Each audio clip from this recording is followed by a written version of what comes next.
Jedi News interview. Mark Newbold interviews Irvin Kershner.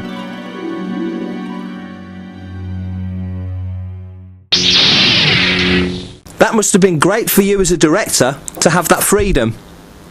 You see, a lot of special effects, it's trial and error. Yeah. You do it, and then you throw it away, do it again, do it again, do it again.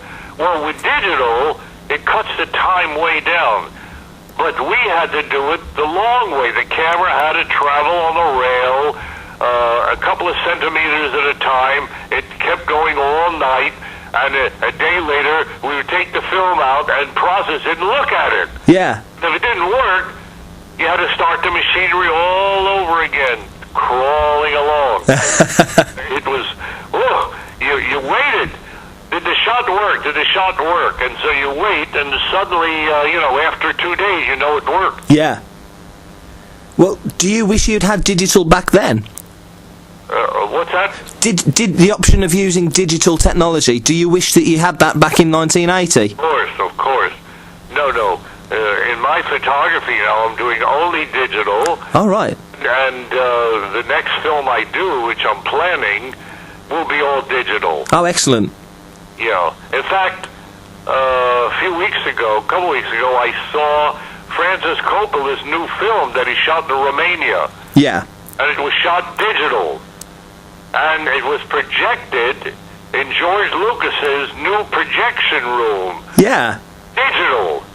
And I couldn't believe that was digital projection. It was just one of the most beautiful images I've ever seen on a screen. Wow. How do you like that? That is impressive.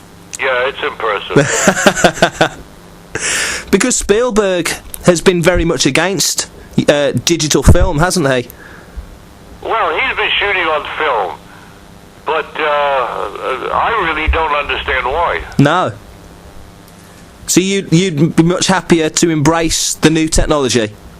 It could be because his editor, Michael Kahn, who used to be my editor.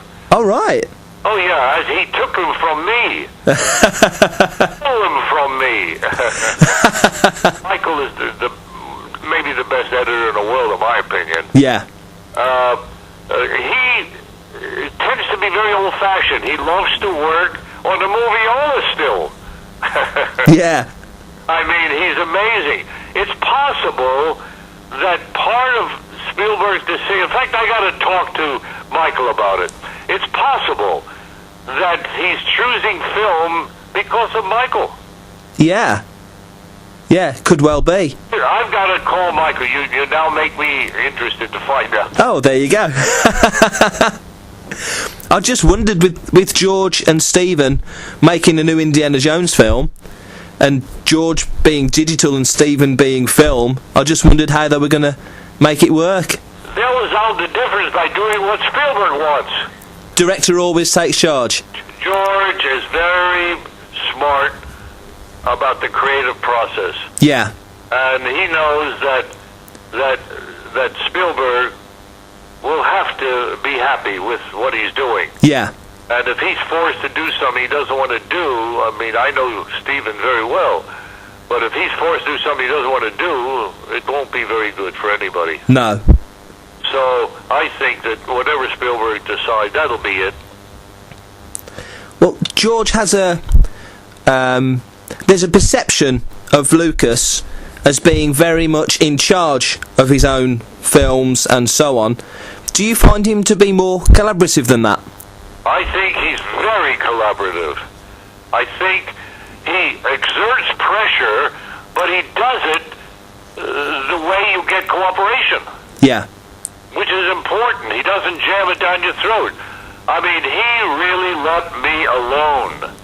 I did the storyboard and sent him all the pictures back in California, and he had a record of everything that I intended to do.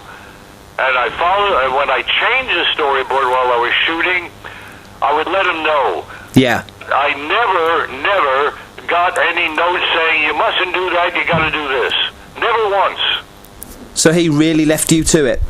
Yeah, and I'm sure that Stephen gets the same treatment. Yeah. mean, Stephen is one of the most important directors in the world today. I don't think George is going to monkey with him. I doubt it. A long time ago, when I was younger, I read The Making of Empire Strikes Back by Alan Arnold, which was a fantastic book. And the scene that sits in my mind the most is the day that he did the carbon freezing chamber sequence. Yes? Could you tell us a little bit about that day? Because it seemed fascinating. That was a hell of a day. Yeah. We were all about 30 feet off the floor of the stage. Oh, just a second. No problem. We were about 30 feet off the floor of the stage, and it was a black set. Yeah. Black. We were shooting reflections off the black lacquer. Yeah. Can you imagine that? Yeah. It was a perfectly round set, but we couldn't fit the round set on the stage, so we built half a set. Yeah. And I reversed. I'd shoot one direction, and then I would change everybody around and put the people on the opposite side there in the same place. Yeah. Shoot them as the reaction. Oh, right. You see? Yeah. So I only had to build half a set. And I had to keep it in mind, you know, what the hell was happening on the side that you didn't see. Yeah. Because I had to keep going back and forth. Also, that was the day that a few days before I had sent, no, it was afterwards, I had sent Harrison down to the special effects shop to make the mold for the slab that he was going to be encased in. Yeah. Okay. They finished it, and it came back to me, and it was ridiculous. He was lying there like a corpse. Dead. And I said, no, it's out of character. You see, I was trying to train them all that everything has to be true to character. Yeah. Including when Harrison is in the slab. Yeah. So I told him, try to fight your way out of the slab. Yeah. And so he went back and they made a new one where he's pushing out Yeah. with his hands. And that was the right one. It was. You see, character again. He would never give up. Very iconic image. That's the day that I got stuck on a line.